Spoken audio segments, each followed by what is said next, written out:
Monter un lavabo collectif dans l'enceinte du lycée, un premier chantier quasi bouclé pour un client des plus exigeants. Aujourd'hui, c'était de réaliser l'arrivée d'eau et le circuit d'évacuation, donc en totalité. Et donc du coup, on a travaillé sur ce projet depuis maintenant 5 jours. Et donc voilà, donc on est sur la finalisation, donc demain on est censé livrer le chantier, donc tout se passe bien. 10 stagiaires aux profils différents. Parmi eux, Alan, 27 ans. Après avoir été steward, mécanicien, responsable d'analyse en laboratoire, il décide de se lancer un nouveau défi avec la plomberie. Une reconversion qui le stimule car il a de nombreux projets. J'ai vraiment voulu pousser dans ce domaine-là, c'est quelque chose qui me plaît.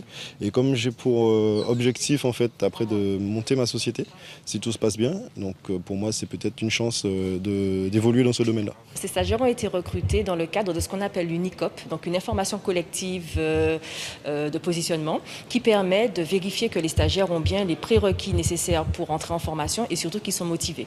C'est une formation qui permet d'obtenir le titre professionnel d'installateur thermique sanitaire.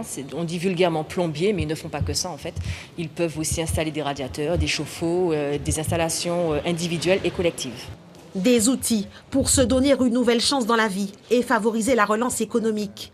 Cette formation s'inscrit donc dans le plan régional d'investissement dans les compétences, le PRIC, un vaste programme financé par l'État avec l'appui du Conseil régional.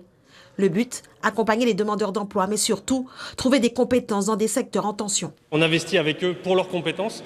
C'est presque 90 millions d'euros 2019-2022 et on a décidé de l'accélérer encore avec le plan de relance parce qu'on sait qu'on a un vrai besoin en termes de compétences ici en Guadeloupe comme ailleurs, mais particulièrement en Guadeloupe, dans des compétences dans le BTP, dans des compétences dans l'agro-transformation, puisqu'on a des demandes très fortes aussi, dans l'économie bleue, c'est-à-dire dans l'économie qui va être proche du littoral ou de la mer, et dans l'économie sociale et solidaire. Et là, on a décidé d'investir massivement.